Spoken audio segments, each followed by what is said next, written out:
Formát bunky, kategória mena. Kliknem do bunky, ktorú chcem preformátovať na kategóriu mena a potom kliknem na hlavnú ponuku formát. V otvorenej roletovej ponuke sa presuniem na položku bunky a potvrdím. V dialogovom okne formát buniek sa prepnem do nastávacieho uška číslo a v kategórii si vyberiem kategóriu mena. Program automaticky pridá symbol meny SK, ktorá bola predefinovaná. Ak chcem zmeniť symbol meny na euro, musím si euro vyhľadať v ponuke formátov symbolov meny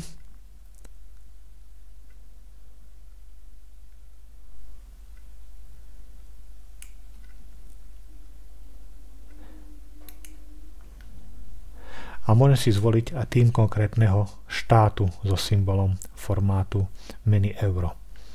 Nové nastavenie sa prejaví kliknutím na tlačítko OK.